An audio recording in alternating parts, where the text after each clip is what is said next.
Estamos solos. Con la conducción de Salvador Turiano y Esteban Egro Lingeri.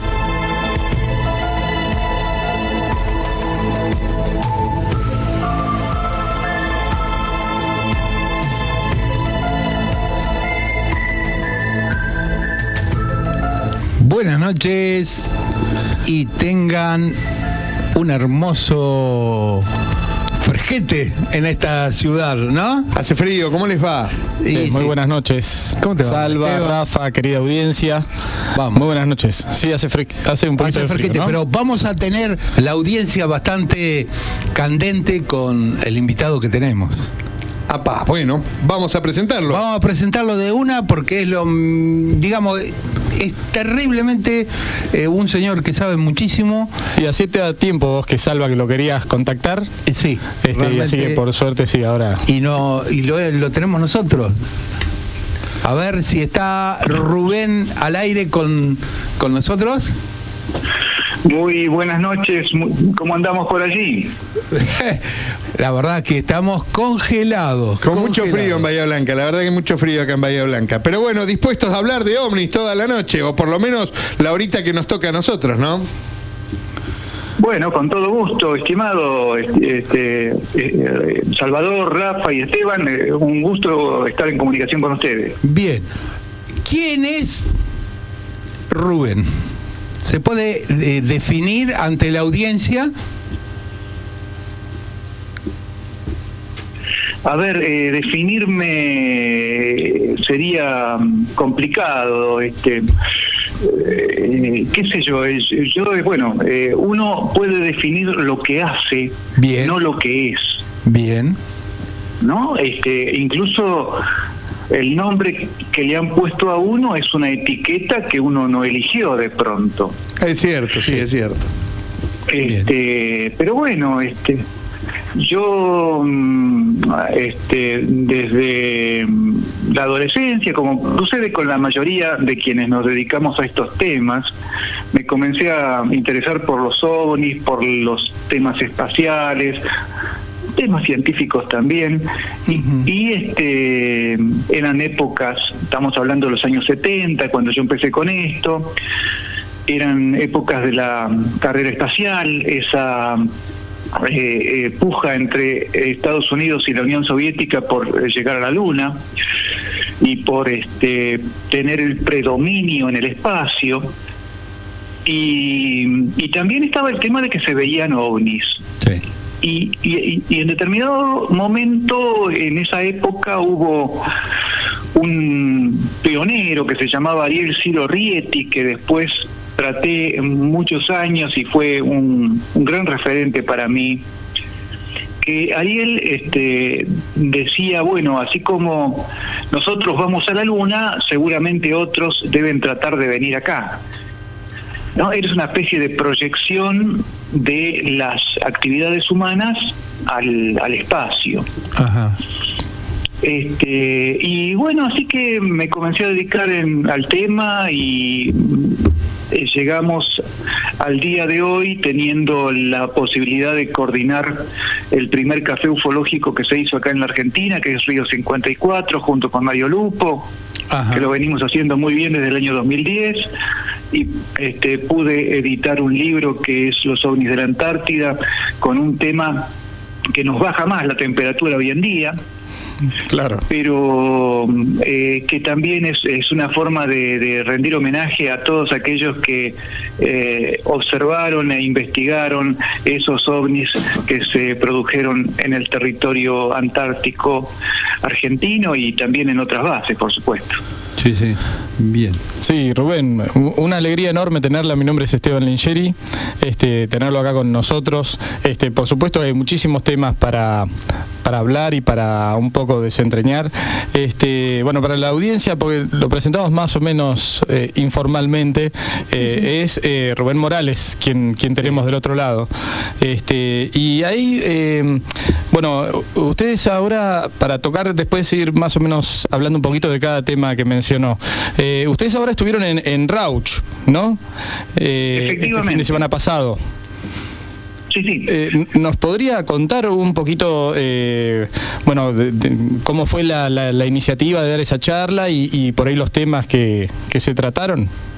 Bien, es importante decirlo, ¿por qué? Porque normalmente se mezcla el tema OVNI, se lo embarulla con otras cosas, con temas supersticiosos, con temas paranormales, con temas de autoayuda o cosas por el estilo. Sí. Y ese no es el camino. Desde que hicimos los cafés ufológicos, nosotros percibimos que se ha visto al café como una entidad cultural. Entonces, nosotros tenemos que entender que difundir estos temas, que hablar de estas cosas, no es sembrar misterio, sino hacer cultura. Y cuando uno hace el clic en la mente y descubre eso, da un salto cualitativo. Y la Municipalidad de Rauch tomó, como otras, digamos, como otras organizaciones y otras personas en distintos lugares del mundo también, el tema de los cafés ufológicos como un referente. Entonces preguntaron, bueno, la verdad que querían hacer una actividad ufológica en Rauch, una jornada ufológica. Entonces nos contactaron con nosotros y nos proponen que vayamos varios para hacer una charla allá. Entonces, bueno, con todo gusto aceptamos y dimos una charla en el Salón Blanco de el Palacio Municipal de Rauch, que es un edificio muy particular, construido por el arquitecto Francisco Salamone, un arquitecto que en los años 30 produjo 70 obras en 4 años. Una maravilla. Es para elogiarlo, ¿no? Sí. Digamos que ojalá tuvieran nuestros políticos la capacidad de producir así. Sí, tal cual. Y hacía unas obras monumentales con estilo lo que era en esos años 30 el ciudad gótica de las historietas de Batman. Ah, sí. Aprovechando los recursos de cemento armado que había en ese momento, ¿no? Que no eran demasiados, pero suficientes para hacer edificios altos. Sí. Y realmente una obra monumental esa municipalidad. Y fue muy interesante participar, mucha gente, la verdad que la gente de Rauch participó mucho, nos contó anécdotas y experiencias extraordinarias, y fuimos con Carlos Vales y con Javier Estañaro. Yo iba a ir con Mario Lupo, que es mi socio de siempre, y con alguien más, pero Mario está de viaje en este momento. Entonces fuimos con los amigos Carlos Vales y Javier Estañaro, que también nos conocemos desde hace años, y cada cual habló de lo suyo. Carlos Vales habló sobre el caso del Cabo Pucheta de General Pico La Pampa en el año 2006, que investigó en su momento. Después Javier Estañaro habló sobre el tema de su libro, Austerria, los túneles de Agartha en América, que es un libro que habla sobre los túneles que había en la época precolombina en la zona de la cordillera de los Andes. Y yo hablé sobre el tema de los ovnis en la Antártida, digamos que es el tema de mi libro, ¿no? Sí. De mi único libro. De hecho, el mejor que he escrito. Por ahora. Por ahora, sí, desde ya.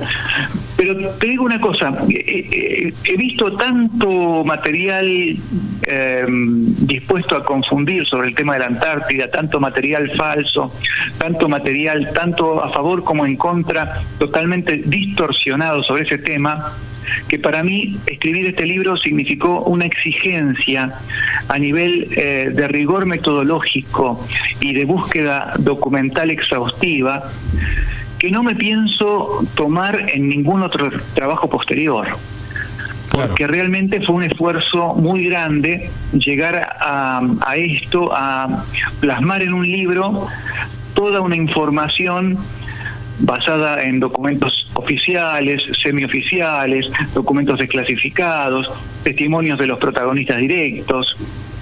y información periodística además. Toda una información que por primera vez se condensó en un libro y realmente me ha dado muchas satisfacciones desde que se editó la primera edición hasta la fecha. Ahora vamos por una segunda edición en la Argentina y tenemos también una edición en portugués titulada como UFOs en Antártida, publicada en Brasil por Ademar Gevaer.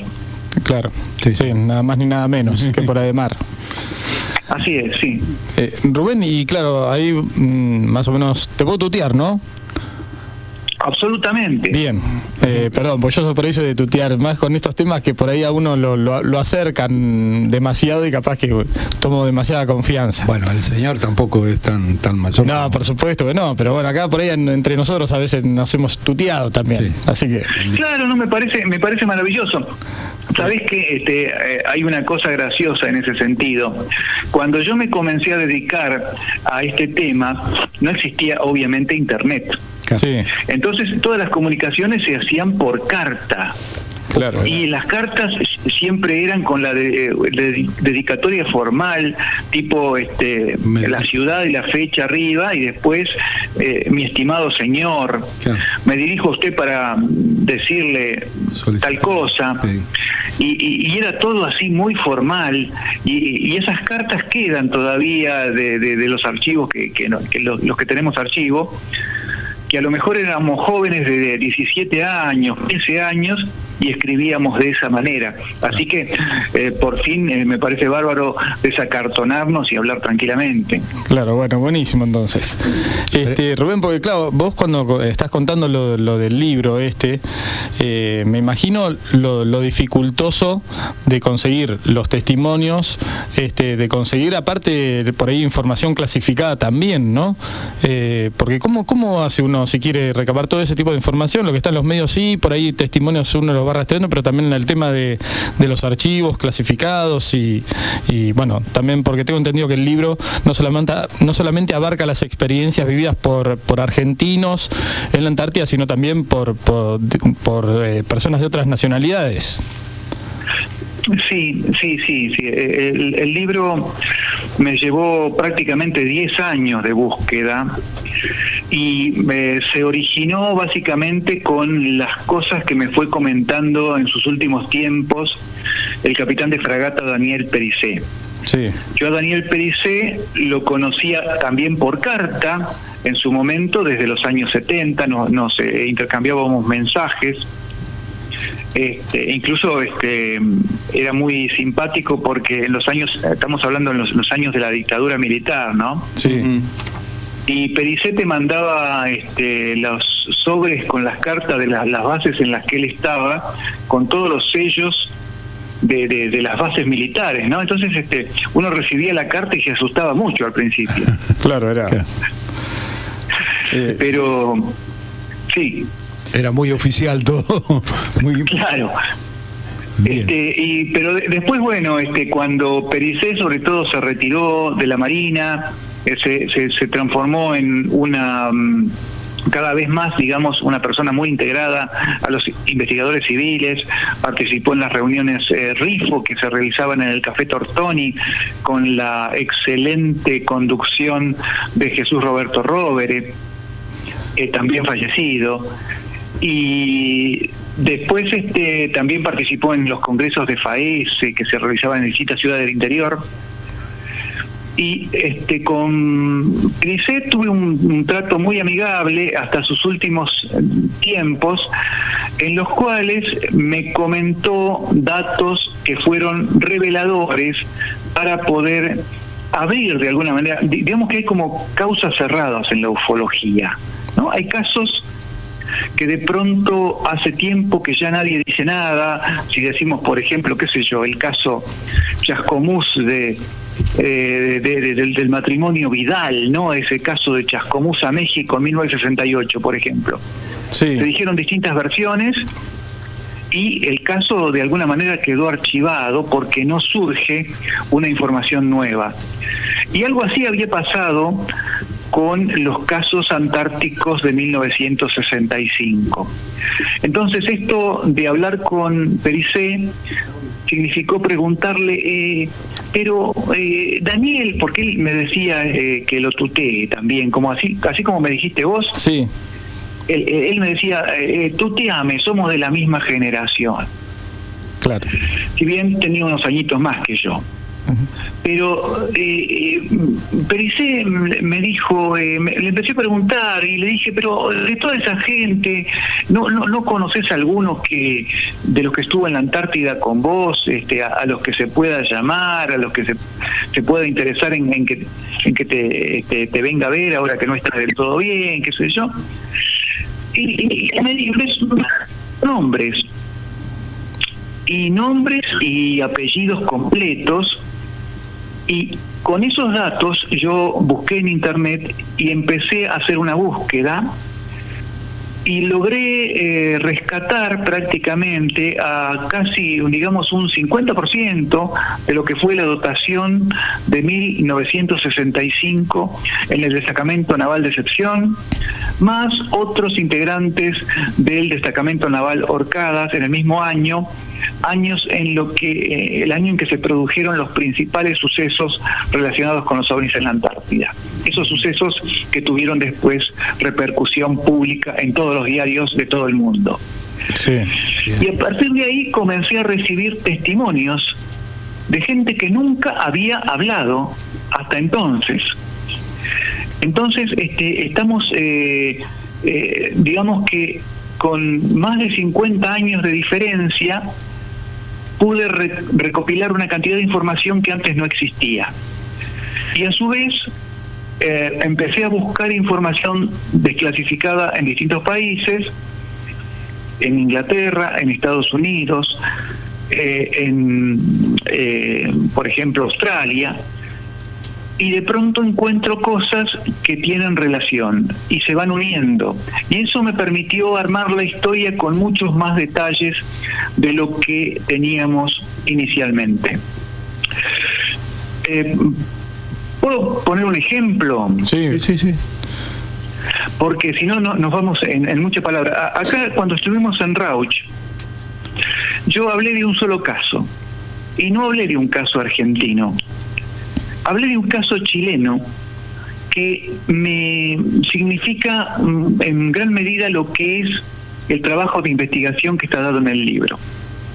Cuando yo publiqué la primera edición de Los ovnis de la Antártida, una edición de autor, o sea que en ese momento hice una pequeña edición pagando los gastos de imprenta. Sí. En esa edición yo publiqué un caso ocurrido en Isla Roberts, 8 y 9 de enero de 1956, protagonizado por 4 científicos que habían quedado en un refugio haciendo tareas de investigación. Y puse un comentario del autor en ese caso diciendo que me llamaba la atención que pasados tantos años todavía no se supiera la identidad de los 4 integrantes de esa observación y que se los mencionara con seudónimos. Y posteriormente, a raíz de la publicación de esa primera edición, se comunica conmigo un investigador chileno, Pablo Petrovich, un veterano investigador chileno muy poco conocido, que integró un grupo de investigación en los años 60 junto con Sanz y Willy Wolf, los autores del libro Los Sin Nombre, uno de los, no sé si lo conocen, Los Sin Nombre, sí. El libro famoso de la ufología chilena. Y Pablo Petrovich me dice, sí, dice, uno de los testigos era amigo mío y participaba del grupo, pero sin darse a conocer, el doctor Jorge Moder Jorquera. Ajá, ahí tenía yo un nombre. Y le dije, ¿quién eran los otros? Y me dice, bueno, el otro que estaba con él eran Celestino Castro, un biólogo, y de los otros 2 sé que uno era un enfermero y el otro era un biólogo también, pero no me acuerdo los nombres, me dijo.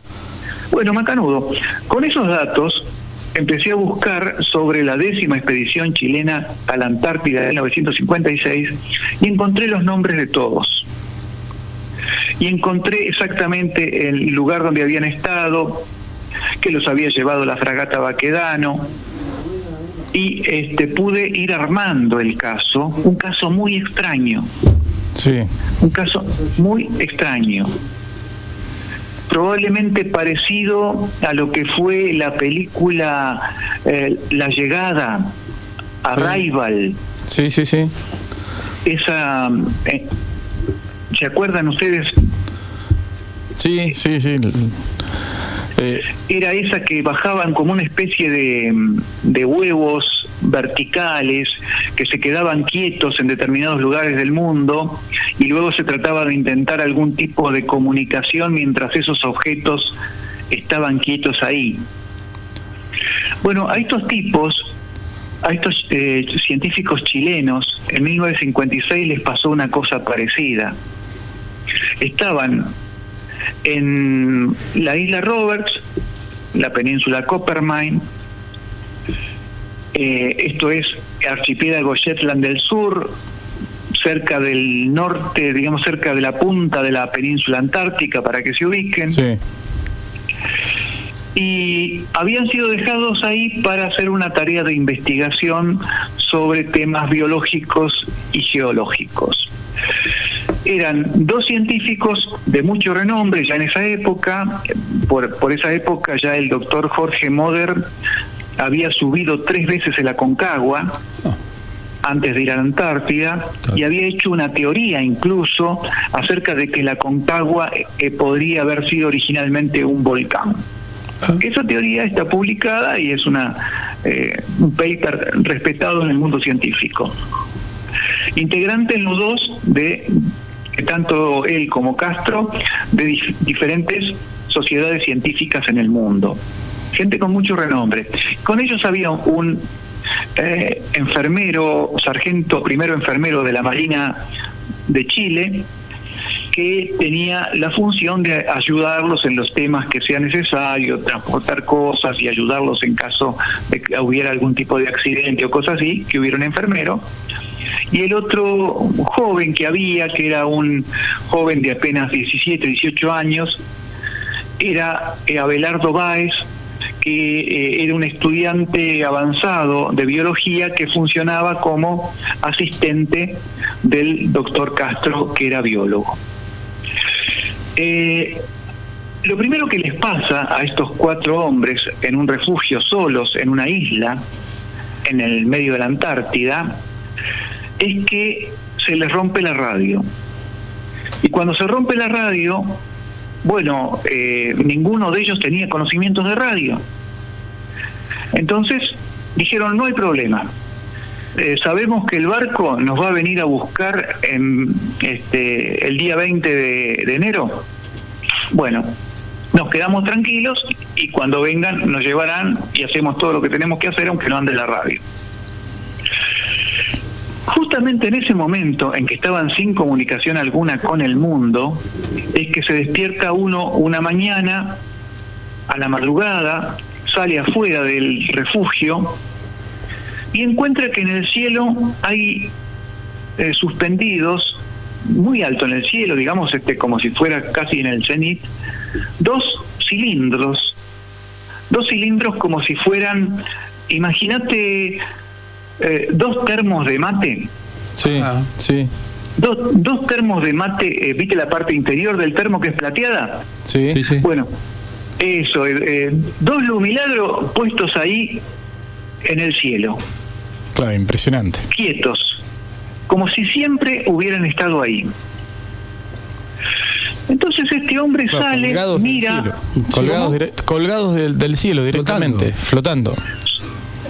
Claro, pero no había un criterio de flotación. Estaban quietos. Quietos ahí. Absolutamente quietos. Wow. Como si fuera un fenómeno normal.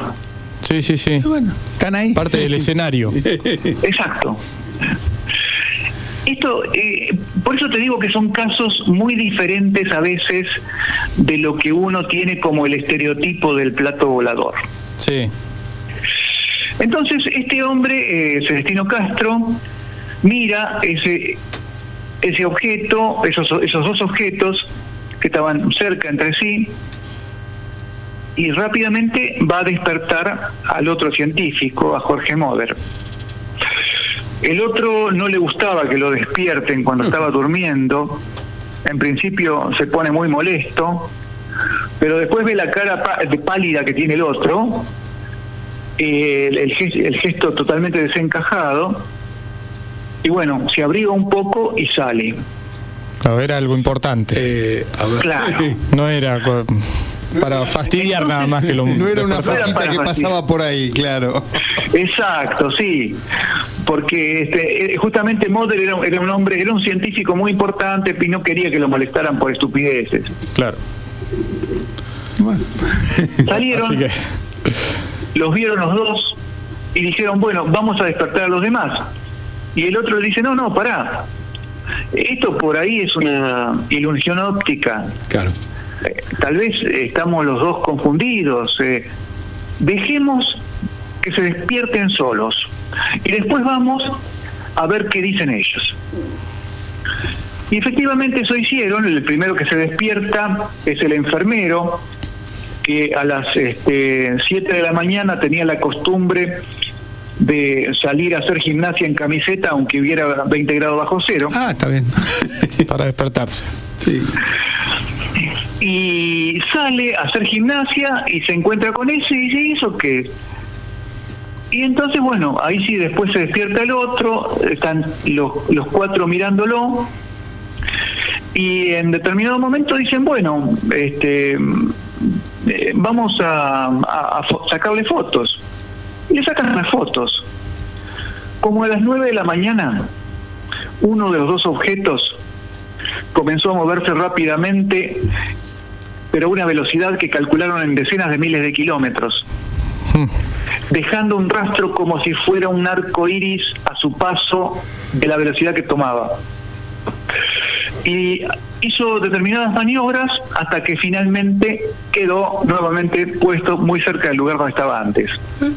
Acto seguido, el otro objeto que estaba a su izquierda maniobró también a su izquierda y se hizo toda otra serie de maniobras, de acrobacias, también a altísima velocidad, y se volvió a quedar en el mismo lugar.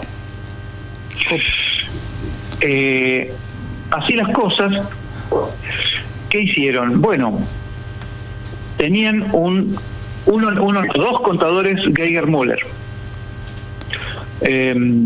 uno lineal y otro de centelleo. Entonces empezaron a medir la radioactividad. Sí, sí. Y comprobaron que había una radioactividad 40 veces superior a la normal. Ah, sí.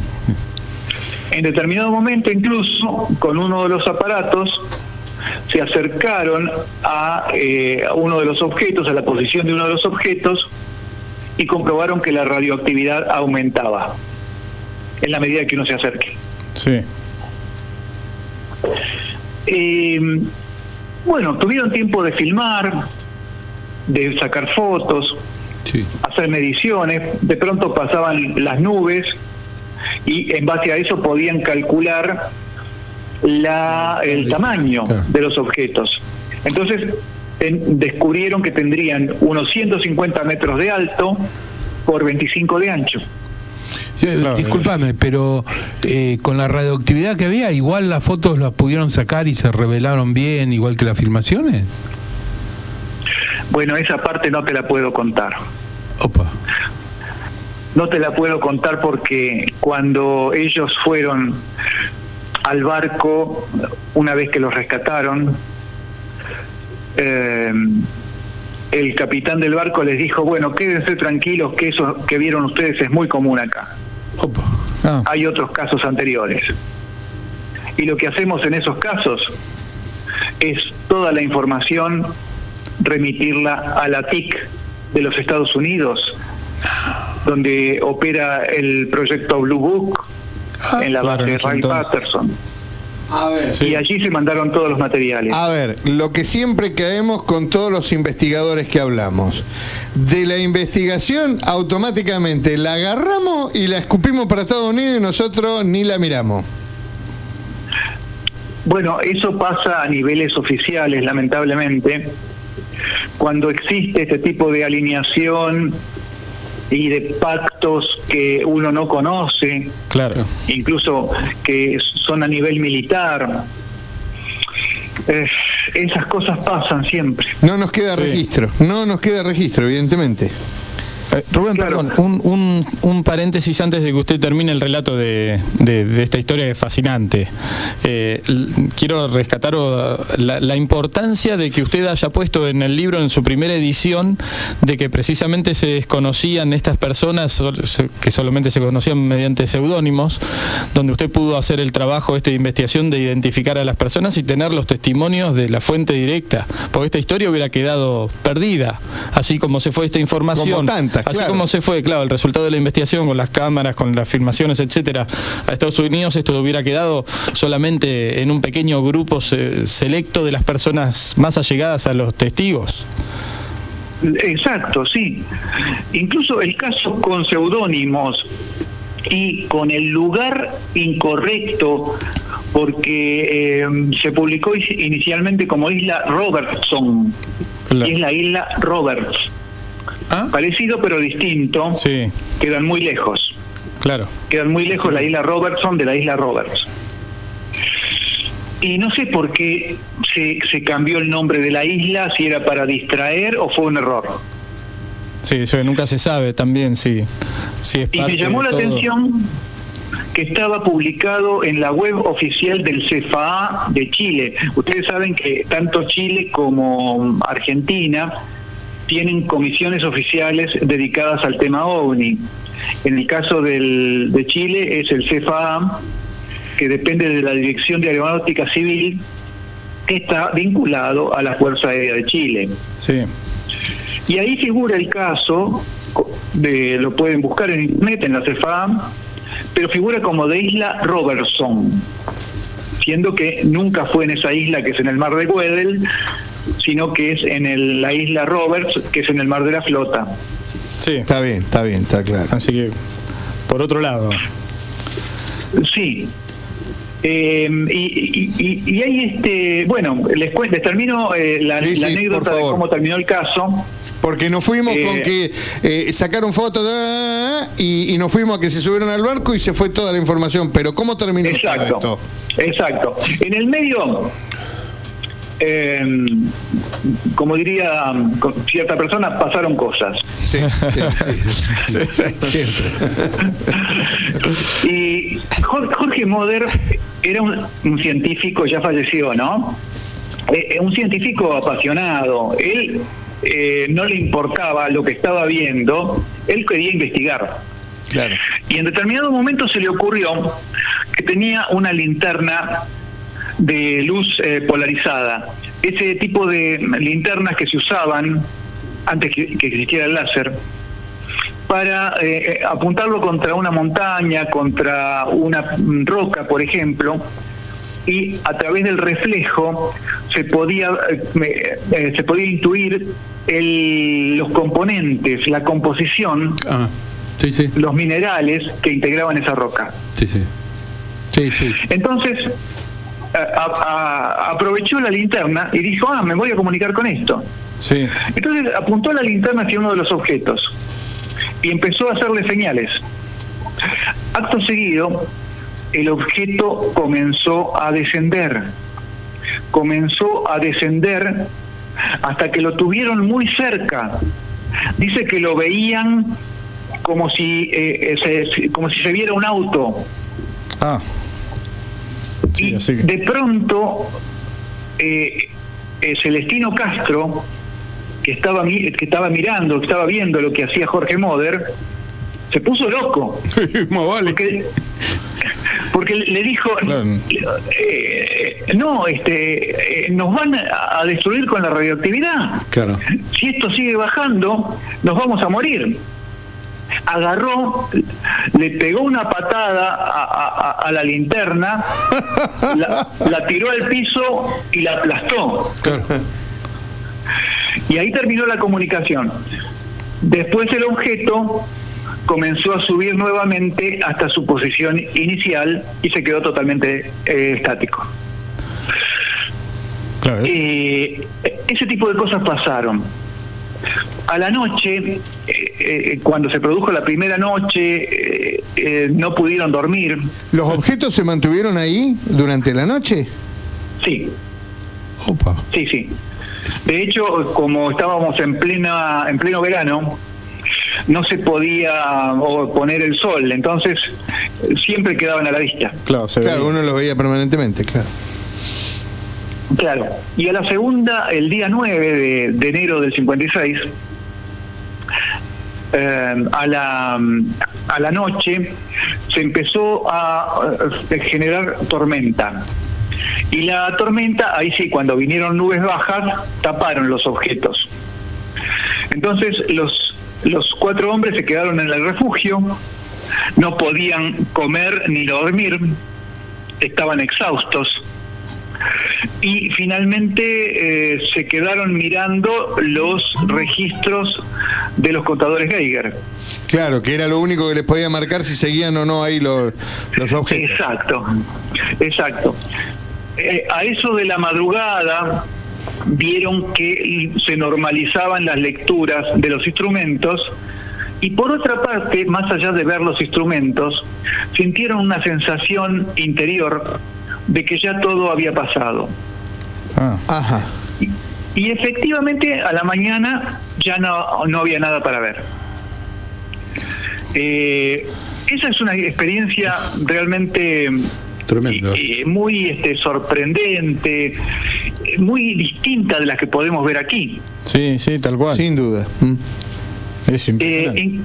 Ahora, ¿qué sucede? Gracias a la publicación de la segunda edición del libro, llega a Chile. Sí. Ajá. Y llega a manos de un investigador que seguramente conocen, que es Patricio Abuslemez Hoffman, Sí. que es el autor de un libro muy importante que se hizo en Chile, que se llama La Noche de los Centinelas, sobre el tema del famoso Cabo Valdés, que habría sido abducido en 1977. Sí. Y Patricio Abuslemez Hoffman ve el libro y dice, bueno, acá hay una información que no existe en Chile. Entonces se pone a indagar por su parte. ¿Y qué es lo que descubre? Hace muy poco tiempo hay uno de los 4 protagonistas vivo. Ajá. Abelardo Báez. Abelardo Báez era un joven de 18 años, era asistente del profesor Castro, biólogo, y hoy en día tiene más de 80 años y pudo contarle la historia a Patricio Abuslemez Hoffman. A ver, la pregunta es, ¿era uno de esos 2 que estaban durmiendo que esperaron que se despierten solos, digamos? Exactamente, uno de ellos 2. Chan, chan. Y lo que dice él, por lo poco que pude intercambiar con Patricio, con Pato, lo que dice Abelardo Báez es que los objetos, al moverse, al alejarse, debieron ser vistos desde otras bases de la Antártida.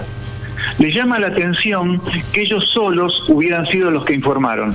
Ajá, pero no había tormenta, ¿no dijo que había tormenta justo? Bueno, en el último momento, antes había todo el día 8 claro, y hasta la tarde del día 9, un día espléndido. Claro. Sí.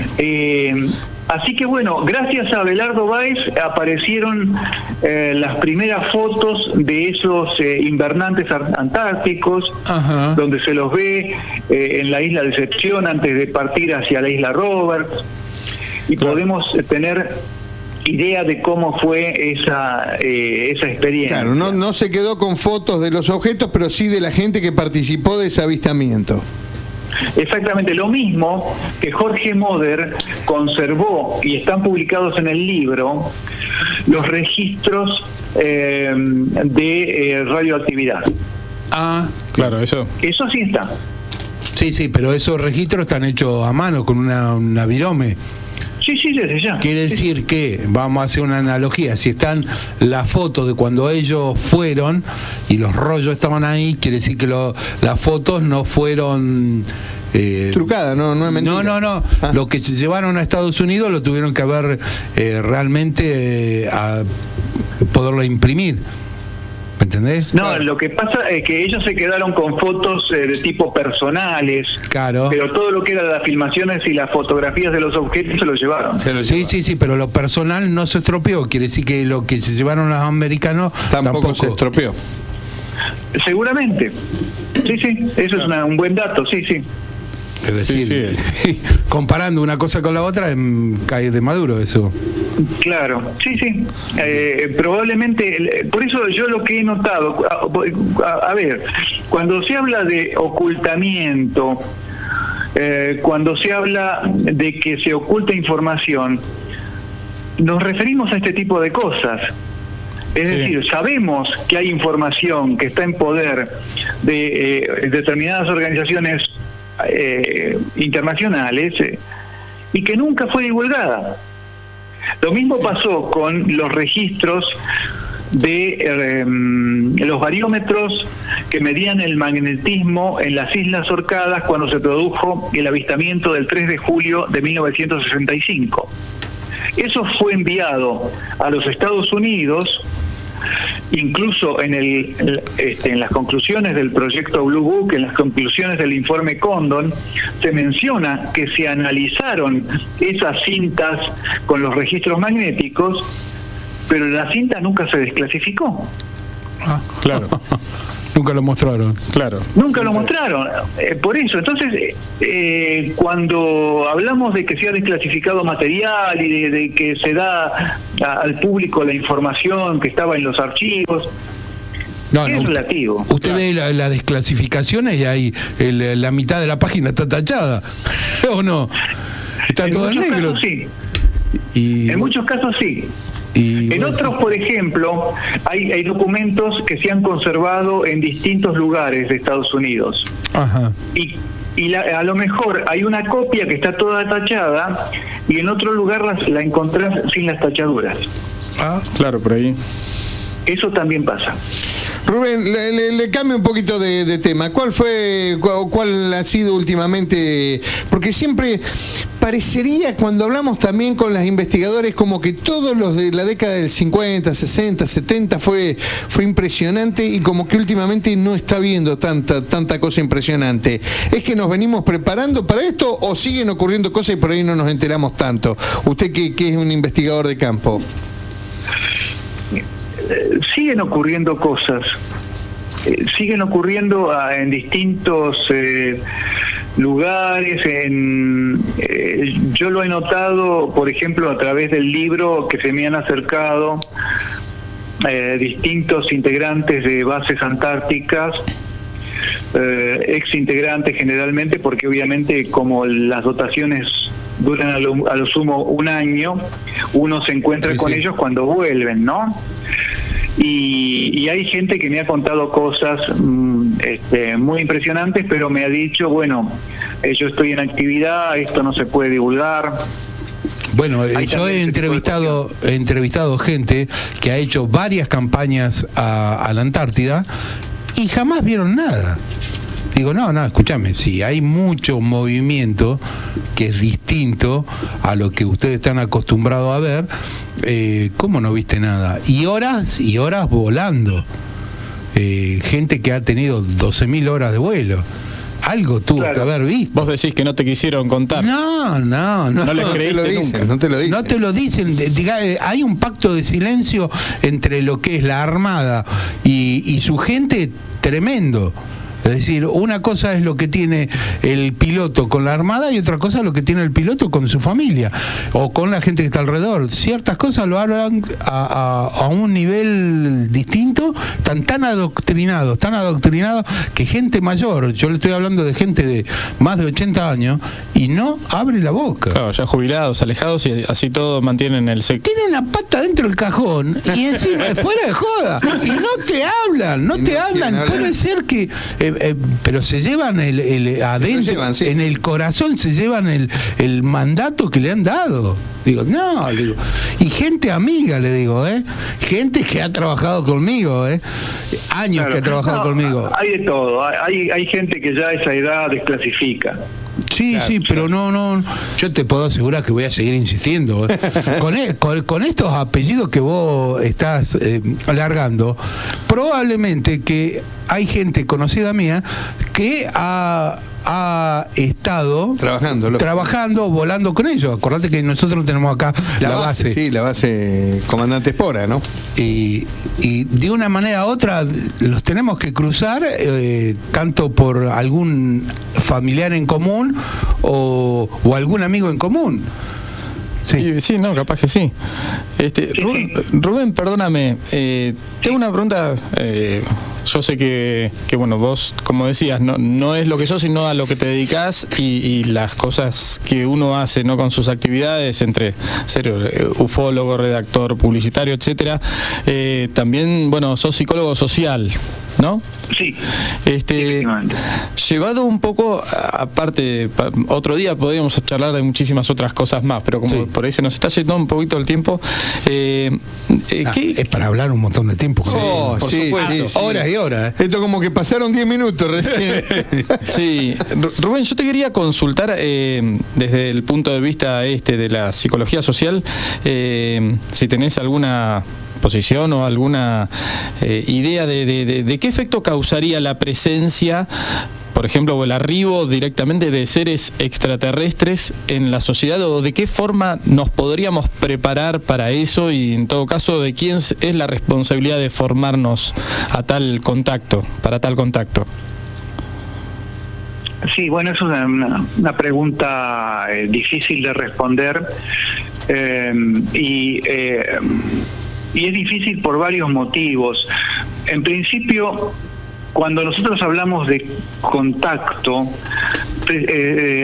nos basamos siempre en presunciones que tienen que ver con nuestro nivel de vida y con nuestros estereotipos. Por ejemplo, cuando se planta la idea del plato volador, sí, uno piensa en un vehículo redondo con una cúpula, sí. adentro del cual hay un piloto y un copiloto, y ya estás viendo al piloto manteniendo el volante o lo una que sea, palanca o lo que sea, sí. Claro. Sí. Eso es lo que sucede desde nuestro enfoque de que es una situación desde el punto de vista psicosocial, es una actitud proyectiva, es decir, proyectamos que lo mismo que vemos nosotros aquí se va a producir en el cosmos o se va a producir en el futuro. Normalmente eso no sucede. Fíjate que una civilización que se contacte con nosotros, que nos visite, es muy probable que nos visiten, Ojo que si yo soy extraterrestre y me ofrecen un tour a el sistema solar y sus 9 planetas, y me preguntan qué planeta quiero visitar, yo digo, bueno, la Tierra, ¿no? Porque es un lugar muy divertido para visitar. Ahí hay mucha actividad. Sí, claro. Es verdad. Sí. Viste que las fotos de Marte son un aburrimiento total. Y por afuera es aburrido. Por lo menos las que uno lo que ve tiene acceso, sí. Por ahora es aburrido, habría que ver si nos llega la verdad, pero bueno. Che, ¿qué será el gel que encontraron ahí en la Luna? Ni idea, no tengo idea de esa información. No, dicen que encontraron un gel, sí, bueno, pero bueno, sí, es verdad.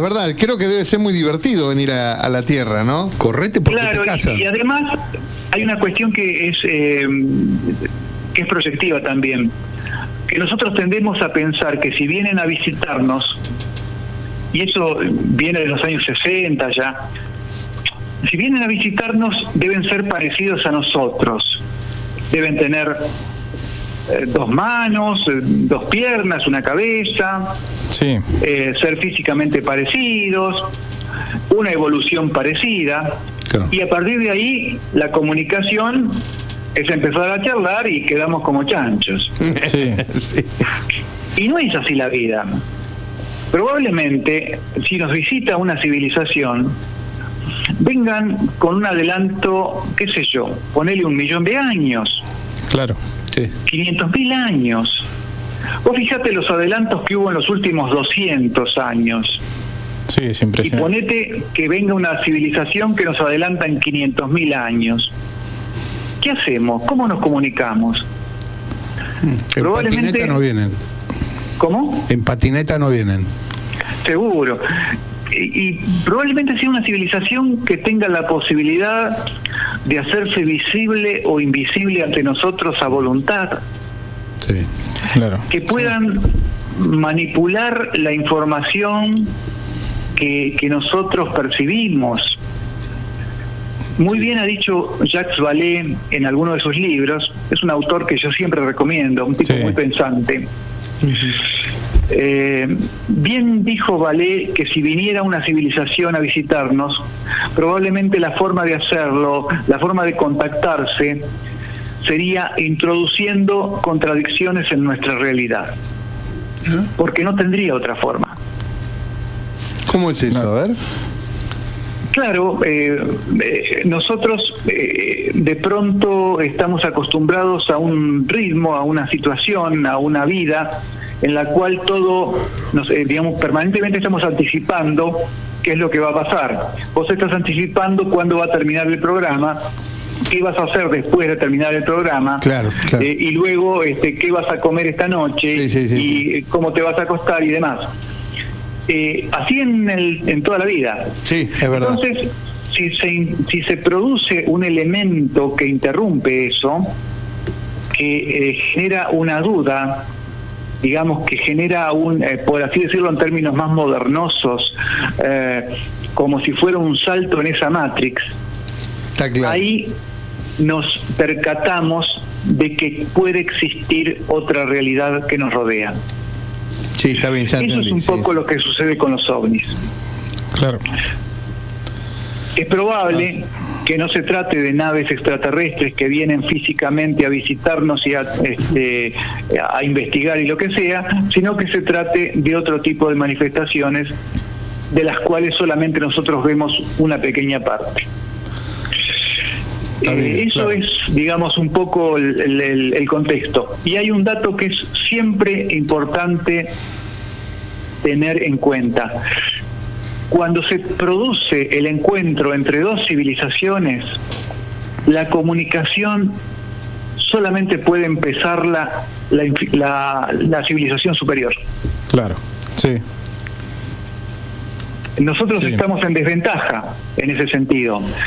Ya Aimé Michel, el gran pensador y ufólogo francés de los años 50, decía, ¿qué pasaría si el nivel de evolución de la cultura que nos visita es tan alta como la que separa a un científico de un insecto, a un entomólogo que estudia una hormiga? Claro, sí. Y el entomólogo va a hacer una serie de maniobras con la hormiga, pero en ningún momento va a intentar comunicarse. Claro, claro. Sería claro, ridículo. claro. Es ridículo, sí, sí, sí, sí. Y la hormiga se dará cuenta de que le pasan situaciones, cosas raras, pero no sabe de qué se trata. Claro. Algo así nos puede estar sucediendo a nosotros. Es decir, hay una realidad mucho más amplia que no aparece en TN, que no aparece en Canal 13 y que nos, digamos, de pronto nos aparece por pequeños detalles, por pequeñas apariciones, por pequeños errores dentro del sistema en que vivimos. Muy interesante, ¿eh? Sí, sí, es pensar al revés, totalmente al revés, sí, sí. Claro, genial. Buenísimo, la verdad que sí. nos dejaste acá pensando mal. Pensando porque es cierto. Uno es está cierto. esperando en que ellos se muestren, que vengan, se comuniquen, bla, bla, bla, bla, bla, y uno dice, sí, si están 500.000 años avanzados, ¿qué se van a mostrar? Que nos van a cambiar, nos van a hacer ver algunas cosas. ¿Qué necesidad tienen? Claro, Inmediatamente, ¿no? los que ellos quieren que veamos y no les interesa más. Sí. Pero claro, yo qué sé yo, fíjate, no sé, podemos creer que Sixto Pascual se comunica con extraterrestres realmente y que realiza encuentros programados a medida que se le plantea hacer encuentros programados. Es una cosa que es para ponernos a pensar. Sí. Sí, porque si fuera tan sencillo, ¿no? Qué sé yo, sería mucho más fácil. Mucho más fácil para todos, Claro. todos. Porque todos tenemos más o menos la misma posibilidad. Seguramente. Además, habría, no sé, qué sé yo, si hubiera una raza extraterrestre, se comunicaría con el Papa Francisco. Sí, con las grandes personalidades, con el presidente de Estados Unidos, con el presidente de Rusia, sí. O si están comunicados, o si están entre ellos, No lo vamos a nosotros saber. no lo vamos a ver jamás. Claro, digamos que es un tema en el cual es muy fácil enredarse Sí. en temas menores, ¿no? Claro. Por ahí tener una visión amplia, una visión superadora, sirve para ver las cosas con mayor perspectiva. Sí, tal cual. Bueno, La verdad ha sido... Bueno, yo quiero hacerle Sí. muchas preguntas, pero sobre la Antártida. bien. A ver, En estos últimos minutos que nos quedan, calculo que nos van a dejar. ¿Puede ser? Sí. Sí, dale. respondo rapidito. Rapidito. Así, Primera, al toque. al toque. Base nazi en la Antártida. ¿Verdad o mentira? Mentira en el sentido de que no hay ningún fundamento y quienes más han propulsado ese tipo de historias han sido propagandistas nazis o neonazis en América que tratan de demostrar que el poderío nazi se extiende hasta nuestros días y que se extendió a la Antártida y demás. No hay ninguna prueba que yo haya constatado de eso. Claro, porque todo eso surgió, o empezó a surgir, o por lo menos se hizo fuerte con la famosa operación High Jump y el almirante Byrd y toda esa excursión que fue no me acuerdo si fue en el 47 o 46. Sí. o por ahí. Sí. Claro, pero Que fue una flota bastante importante y no regresó toda la misma flota. Claro, no, el problema que tuvo la operación High Jump es mandar una gran operación militar a la Antártida. Sí. Eso es ridículo. Hoy nadie manda cañones a la Antártida, porque es meter barcos muy pesados, aviones que no son útiles para esa función. Sí. claro. Digamos que todo lo que signifique ir a la Antártida, y ustedes lo han visto con lo que los accidentes y los problemas que hay habitualmente con el abastecimiento de las bases, Sí. requiere de una tecnología y de una infraestructura, una logística muy específica. En esa época se hicieron expediciones con miles de soldados que no tenían ningún entrenamiento antártico y pasaron todo tipo de situaciones desagradables por esa causa. Una pregunta mía de la Antártida. ¿Derretimiento de hielo se está produciendo? Es una realidad, ¿no es cierto? Eso es una realidad. ¿Están apareciendo cosas ahora que se derrite el hielo o es también un mito? No, lo que están apareciendo son, por ejemplo, montañas nuevas. Ajá. Montañas que estaban abajo del hielo y ahora están emergiendo. Y de pronto se producen ¿cómo se llaman? los agujeros que producen en las capas de hielo, referidos, polinias se llaman, porque se producen corrientes de agua caliente que va por abajo y producen agujeros que perforan los mantos de hielo, ¿no? Las barreras de hielo, con el desprendimiento de barreras de hielo también. Está claro. Eso está pasando, y está pasando que, por ejemplo, ahora en la Antártida puede haber lluvias torrenciales, cosa que antes no sucedía nunca. Opa. Y hablando de lo que sucedía o no sucedía, se han encontrado planos de la Antártica, como lo decía, Antártica, sin hielo. Digamos, la parte de la roca, la parte de la tierra. ¿En qué momento se congeló eso si hay planos que no había hielo?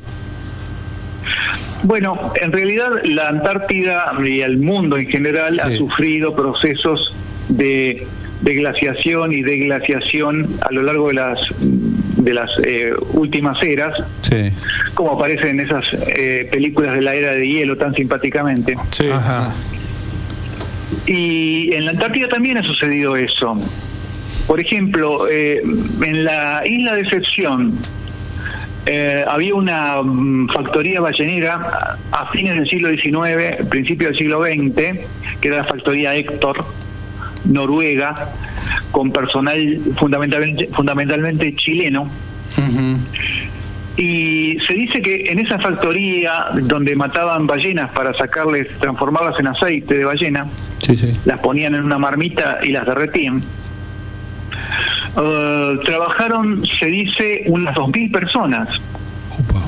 Cosa que es impensada hoy en la Antártida. Y todo hace creer, viendo incluso la poca ropa que usaban, la ropa de algodón, de lana, muy poco apropiada, que el clima debería ser un poco mejor que ahora. Claro. O sea que podemos llegar a pensar, Rubén, con lo que estamos diciendo, que por ahí esto que estamos creyendo que es un problema por la contaminación, que se está produciendo un cambio climático terrible, siempre existió, lo que pasa que no hay registro de eso. Claro, porque son cosas que sucedieron hace muchos años, pero hay una confluencia de lo natural y de lo provocado por el hombre, para que se produzca este proceso de deshielo, que tampoco va a ser gradual. Es probable que vengan épocas de mucho hielo y épocas de poco hielo. Lo más probable es que también a nivel de la climatología nuestra tengamos tiempos más inestables en los próximos tiempos. Está claro.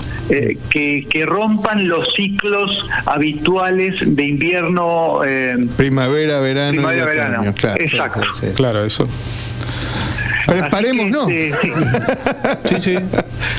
Estaban anunciando un mini glaciación en los próximos años. Sí, es probable, Turi. Yo creo que es probable, fuera de broma. Y se han alterado los ciclos. Se han alterado los ciclos, que está bien, debemos tener parte de culpa, seguro, pero que también me parece que no ha habido tanto registro de lo que ocurría, y capaz que viene ocurriendo más asiduamente, cada 300, 400, 500 años, que nosotros no tenemos registro y que no lo vimos, o sea... si vos me dijiste que lo viste, chau. No lo vi, te juro que no lo vi. No, creo que en Europa hubo, hace unos 300, 400 años atrás, hubo una glaciación y un deshielo grande, claro. Sí, que es más o menos lo que está pasando ahora, si no me equivoco. Sí, es. Yo te digo, el frío y la nieve que está donde está mi hermana, que ella hace 15 años que está allá. ¿Dónde? En el norte, en España. En Santander está. Ajá. están en Santander, y ella siempre, digamos que siempre vivió ahí con su esposo, y ha descendido la temperatura terriblemente, y la cantidad de nieve que hay es importante a comparación de los años anteriores. Sí, nosotros con una sequía terrible y un cambio climático que recién se puede decir que este invierno hizo frío en los últimos 10 años o 15. Y cambió el tema del frío. Nosotros acá tenemos frío en este momento. Sí, y yo me acuerdo cuando era pequeño, estaba, digamos, el agua escarchada, y nosotros estábamos con un pulvercito. Claro, otro frío había. Cambió el frío. Otro frío. Está bien, pero hemos creado diques, hemos hecho cosas raras acá en la zona que ha cambiado el clima también, pero la sequía sigue igual. Por más que no sé si se entiende de lo que estamos hablando, pero Rubén, pero bueno, ha cambiado. Probablemente, digamos que lo que significa la deforestación, mismo si pensamos en estos recientes incendios en la Amazonia. Claro. Todo eso genera más la contaminación atmosférica por todos los productos de la combustión. Genera una situación de inestabilidad que va a provocar en principio fuertes cambios así como estamos teniendo en Europa, por ejemplo, fríos muy fuertes y calores muy fuertes. Muy fuertes, es verdad. Sí. Y bueno, habrá que prepararse para lo que viene. Dale, perdón, Rubén, Esteban, porque acá por ahí estamos recibiendo algunos mensajitos de gente que querría saber cómo puede hacer para adquirir el libro Los ovnis de la Antártida. Bien. El libro, si es en Bahía Blanca, esto es de Ediciones de Argentinidad, que eso es importante decirlo también. Sí. Ediciones Argentinidad, que me hizo la segunda edición del libro, es una editorial especializada en temas militares, en temas relacionados con las Malvinas. Ajá. Básicamente temas que tienen que ver con la soberanía, con la Antártida, con las Malvinas. Y eso es importante que lo aprendamos a tener en cuenta también cuando nosotros producimos algo, de no caer en la cosa de publicar con editoriales que son fundamentalmente esotéricas, que tienen que ver con el tarot, la adivinación, la autoayuda y todo eso, ¿no? Es importante que una editorial que tiene que ver con estos temas nacionales haya tomado la iniciativa de publicar el libro. Y probablemente en libros, en librerías de Bahía Blanca, Punta Alta, que traten temas militares, que tengan temas de editorial Argentinidad, esté disponible el libro. Si no, lo pueden buscar por Mercado Libre. Incluso yo tengo una publicación en Mercado Libre y también lo pueden comprar vía Mercado Libre. Genial. Bien. Y también la gente que está por ahí interesada en estos temas y de acá de Bahía, capaz que viajan en alguna oportunidad a Buenos Aires, el Café Ufológico Río 54 sigue funcionando, ¿no? Se siguen juntando, etcétera. Sí, justamente mañana. Mañana. Todos los primeros jueves de cada mes. Los jueves perfecto, buenísimo. Primer jueves de cada mes, 18:30. En este momento estamos haciéndolo en el Resto Belagamba, que queda en Avellaneda 399, Avellaneda y el Odoro Lobos, en el barrio de Caballito. Y bueno, nos juntamos ahí y siempre hay unas entre 30 y 40 personas que nos juntamos, y realmente es muy interesante tener ese contacto cara a cara, poder hablar frente a frente, recuperar esa cultura del café. Claro, sí, la verdad que fue una iniciativa bárbara. Los felicitamos desde acá de la radio a ustedes por haber organizado este tipo de encuentros. Bueno, cuando quieran está disponible Bahía Blanca. Es cuestión de organizarnos. Es que ustedes tienen que tomar la iniciativa de organizar un café, organizarlo mensualmente con fechas claras para que no haya ningún tipo de De duda, sí. Yo, por ejemplo, yo tengo en el café gente de más de 80, 90 años que no usa internet. Entre otros, hay gente joven también. Sí. Pero el que no usa internet viene porque ya sabe que es el primer jueves de cada mes. ¿Cómo sabe? Claro. Si no, es tal fecha, está clarito. Bien. Así que es una buena idea. Incluso tenemos, hay un café ufológico en Mendoza, otro en Rosario, otro en Santa Fe. Se ha dado la iniciativa también en Valencia. Ahora ha surgido un café en Sydney, Australia. Hay en Santiago de Chile. Y todos surgieron de esto. Claro. Sí, está claro. Sí, así que bueno, será cuestión de tomar En la Quito, iniciativa. Ecuador. Apa. Sí.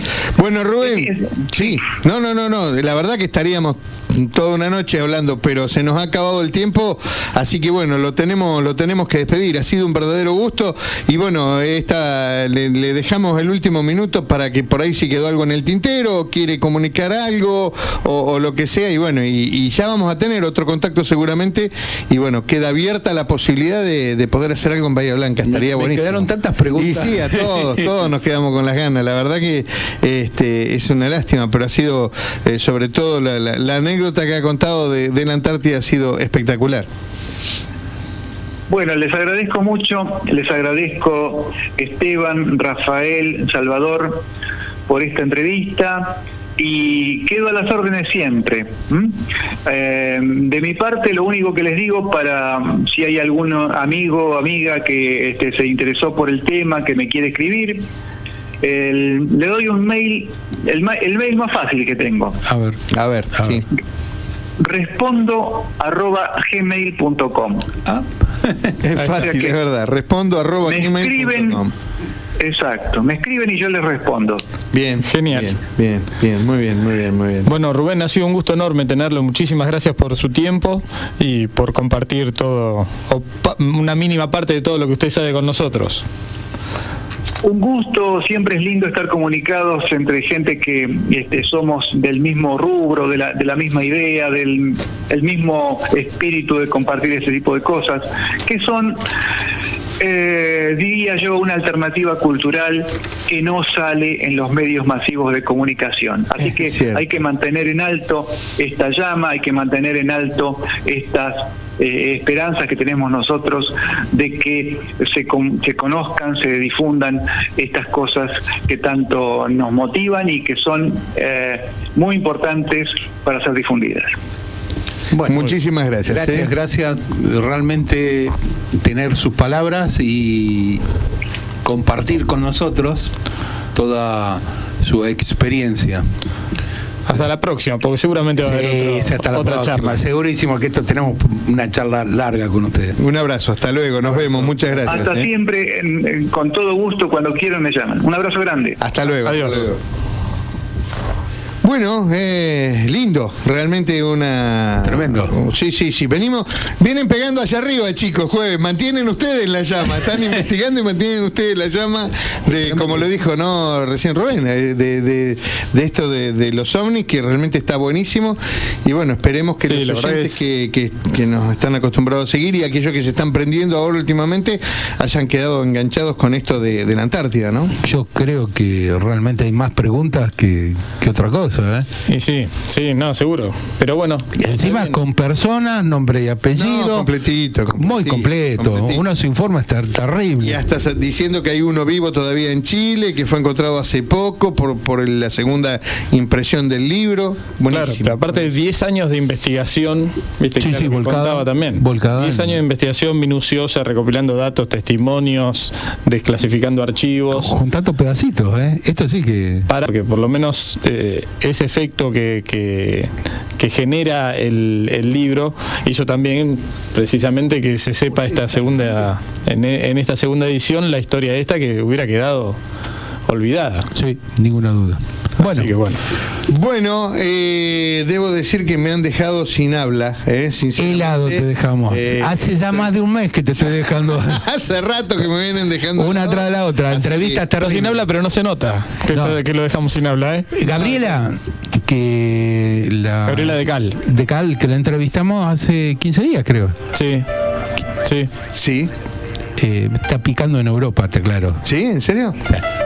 Mira vos. che. Bueno, pero no es mérito nuestro. Eso No, mérito sí. propio de ella. Es de ella, ninguna duda que es de Apareció ella. acá, Pero no estuvo estamos solos. acá. Pero estuvo acá, la Estuvo tuvimos acá. nosotros. La tuvimos acá. La tuvimos nosotros, es verdad, sí, sí. Bueno, Y así tenemos un montón de gente que realmente pica muy alto. Sí, sí, sí, Y bueno, está. bueno, esperemos que los oyentes estén contentos. Que estén Esperemos contentos. que sí. Y, Por y si supuesto. tenemos que volver nosotros a hablar, quieren escuchar. Y si nosotros igual Yo estamos contentos, así que. Propongo hacer el café Está bárbaro. ufológico. Lo propongo hacerlo. Está bárbaro. ¿Y a dónde lo haríamos? Lo de Jorge. Es lo de Jorgito. Claro, una pizzería. En la pizzería Jorgito. Ahí está. Café ufológico. Bien, no es una buena iniciativa. Es buenísimo, me prendo. Así que sí. Me prendo, bueno, gente, nos vamos. No. ¿Cuándo nos volvemos a encontrar? A ver. El miércoles que viene. A las 20 horas. Y. ¿A qué hora termina? ¿Cuándo lo bajan? Arrancamos a las 20. Arrancamos a las 20, nada más. Dale, nos vemos. Chao, gracias. Chao, gracias. Saludos.